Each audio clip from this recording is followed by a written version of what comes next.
না, এটা বাংলাদেশ, বৈষম্য বিরোধী বাংলাদেশ এটা না। আমরা যে দেশের নাগরিক না, আমরা এই দেশের নাগরিক তো, আমরা কোনো বিচার পালাম না, দেশের নাগরিক মামলা করবো। এখানে যদি মামলা হয় আমি করে মামলা করবো, আমি করে মামলা করবো।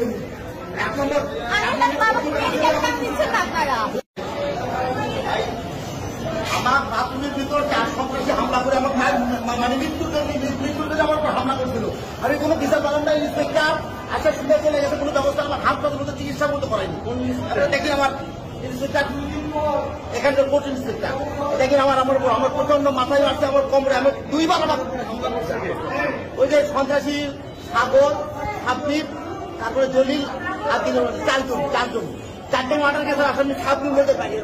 আমার সাথে কোনো দেখাও নাই, চিনিও না আমার সাথে। আমি জানি না, আমি চিনিও না, আমি গোলাপ কোনো চিনিও না।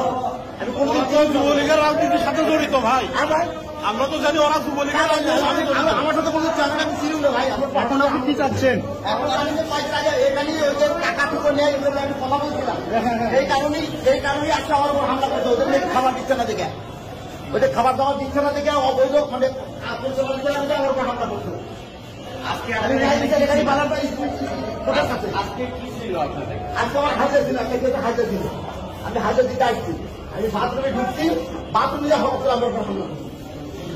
পরে ইন্সপেক্টর হামলা কয়জন জড়িত? চারজন। আমি ইন্সপেক্টর বলছি, ইন্সপেক্টর আমার কোনো কথাই শোনেনি। ইন্সপেক্টর আমি বলে আমি প্রচন্ড মারছে আমাকে, আমি আহত আমাকে হাসপাতালে বানা, আমার চিকিৎসা বন্ধ করবো। আপনি কি চিকিৎসার জন্য তাকে বলছিলেন? আমি বলছি না, বলছি আমার বলছি কারণ চিকিৎসা বন্ধ পাঠাই আমার থেকে হাতটা তুলে ছিঁড়ে গেছে,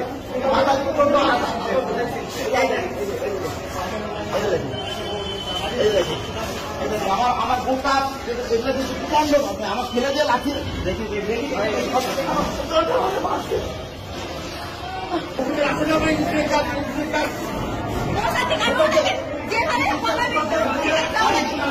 আচ্ছা, আপনি ওনার কে হন?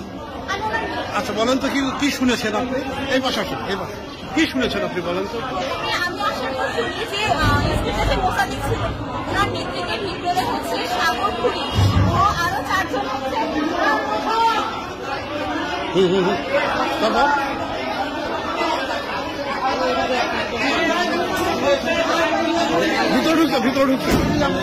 ভিতরে ঢুকছে বলেন। ওনারা হচ্ছে বাবার উপর হামলা করে, বাবাকে হচ্ছে ওয়াশরুমের ভিতরে ঢুকে বাবাকে মারা হয়। এটা যখন বাবা ওই ইন্সপেক্টর মোসাদ্দেককে বলে, আমি একবার নাম নিয়ে উনি ওখান থেকে পালাই গেছে। আমার আসার পর ওনারা কথা বলার চেষ্টা করছে, উনি আমাদের কথা শুনে না, উনি এখানে চলে গেছে। ওখানে আরো ইন্সপেক্টর ছিল, ওনারা কিচ্ছু বলেন না।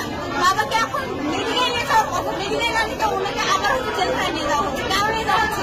আমরা এটা তো অবশ্যই বিচার চাই, এটা হচ্ছে মেন কথা। এখানে বাবা প্রথমে হচ্ছে ইন্সপেক্টর যে মোসাদ্দেক ওনার বিরুদ্ধে কথা বলছিলেন, কারণ উনি ভিতরে টাকা নেন, মোটামুটি টাকা নিয়ে হচ্ছে আসামি থাকে, তাদের সাথে হচ্ছে কথা বলা যায়। এটার জন্য অনেক মোটামুটি টাকা নেন, বিরুদ্ধে বাবা কথা বলছেন। বলছেন আজকে বাবাকে এর আগে কোর্টে আসতে দিতেন না, আজকে কোর্টে আসানোর পর বাবার মৃত্যু একটা বললেন উনি, একটা হয়নি। এখন পর্যন্ত উনি নাই এখানে, ওরা সেটা কমপ্লেন করার চেষ্টা করছে, বাট উনি নাই এখানে। আমরা এখন চাই যে বাবার চিকিৎসাটা করে কেন বাবাকে ছেড়ে দেওয়া হচ্ছে? আমরা বিচার চাই, আমরা বিচার সুস্থভাবে বিচার চাই। আমার নাম সাদিয়া শফিক মোল্লা। সাদিয়া শফিক মোল্লা।